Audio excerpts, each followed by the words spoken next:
To another universe.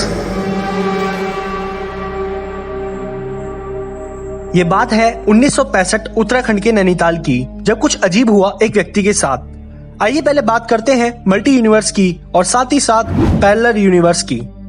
बहुत लोगों को ये लगता है कि हमारे यूनिवर्स का कोई एंड नहीं है और ये इन्फिनाइट है, पर क्या इस यूनिवर्स में सिर्फ इतना ही है? यही कंसेप्ट आता है मल्टी यूनिवर्स का। इस थ्योरी के ही हिसाब से और भी यूनिवर्स हैं हमारे जैसे, जिसमें और भी अनडिस्कवर्ड प्लैनेट्स हैं। और इसी थ्योरी के अंदर एक कंसेप्ट आता है पैरेलल यूनिवर्स का। उस कंसेप्ट या थ्योरी के हिसाब से हमारी तरह ही एक और अर्थ है और आप जैसे और हम जैसे ही वहाँ व्यक्ति रहते हैं। उसी तरह पशु पक्षी सन मून सब एग्जिस्ट करता है, पर फर्क सिर्फ कैरेक्टरिस्टिक्स क्वालिटीज का है। चलिए अब बात करते हैं घटना की। दरअसल 1965 में एक व्यक्ति था वासु भानोट, जो कि 33 साल का था और वो नैनीताल में रहता था। एक दिन उसने अपने चाचा के घर विजिट करने का फैसला लिया, जो कि एक गांव में रहते थे। उस गांव का नाम सतराली था और वो लगभग 90 किलोमीटर दूर था नैनीताल से। वासु भानोट ने अपनी जर्नी स्टार्ट की 13 अक्टूबर 1965 को। पहाड़ों का सफर अक्सर थकान भरा होता है और इसी थकावट को दूर करने के लिए वो ब्रेक लेकर जा रहा था। अचानक एक घनी फोग उसे सड़क पर दिखी, जो कि उसके गांव से कुछ दूर पहले ही थी, और उसे भी वो क्रॉस कर गया। धुंध पहाड़ों में होना एक बहुत आम बात है और उसे सब नॉर्मल ही लग रहा था उस धुंध को क्रॉस करके। धुंध धीरे धीरे खत्म होने लगी और उसका गांव बस सामने ही था, पर एक अजीब बात उसे दिखी कि एक लेक जो उसके विलेज की साइड हमेशा होती थी वो अब वहाँ नहीं थी। लेक का गायब होना उसके लिए बहुत अजीब था, क्योंकि वो लेक बहुत बड़ी थी और साथ ही साथ वो कभी ना खत्म होने वाली लेक थी। फिर वो लेक कहाँ गई? वासु हर साल अपने चाचा के घर विजिट करता था और पिछले साल भी वो अपने चाचा के घर आया था, तब भी वो लेक उस जगह पर थी, पर इस बार वो लेक वहाँ से गायब थी और वो लेक इस तरह गायब थी जैसे मानो वहाँ पर कोई लेक हो ही ना।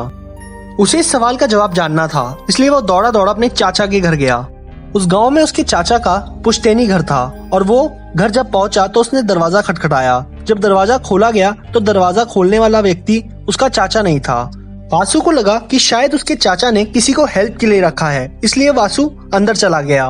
अंदर घर का माहौल बड़ा ही अजीब था, क्योंकि अंदर का स्ट्रक्चर बिल्कुल ही अलग था, जैसे उसने कभी अपनी लाइफ में नहीं देखा था।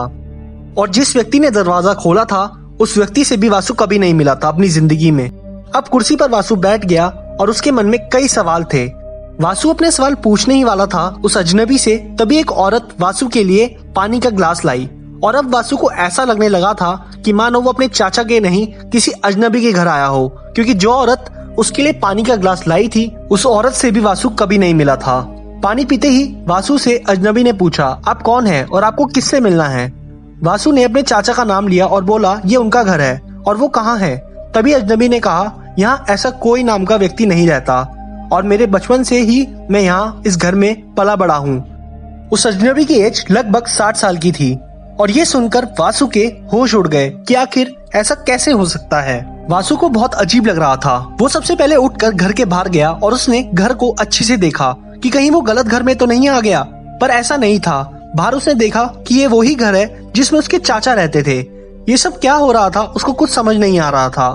अजनबी ने वासु को कहा, जरूर तुम्हें कोई मिसअंडरस्टैंडिंग हुई है। वासु को कुछ समझ नहीं आ रहा था और इसलिए वो वेरिफिकेशन के लिए पड़ोसियों के पास गया और उसने भी अजनबी को उसका पड़ोसी बताया।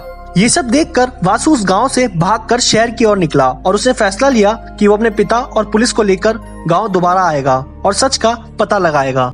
शहर की ओर जाते समय फिर एक धुंध भरा रास्ता आया और वो वासु ने क्रॉस किया। शहर पहुंचते ही अपने पिता को सारी कहानी बताई और फिर पुलिस की सहायता से वो दोबारा गांव की ओर आए, पर इस बार इस रास्ते में कोई धुंध नहीं थी। साथ ही साथ लेक, जो कि गांव के किनारे पिछली बार वासु के टाइम नहीं थी, वो वापस आ गई थी।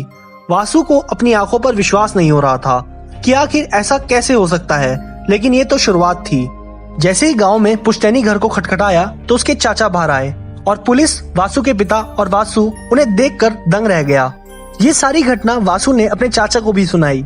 इस घटना के बाद कई लोगों ने वासु को पागल समझा और धीरे धीरे ये खबर पूरी तरह फैल गई कि वासु नाम के व्यक्ति ने कुछ ऐसा एक्सपीरियंस किया है। कई लोग इस घटना को महज एक मजाक समझते हैं।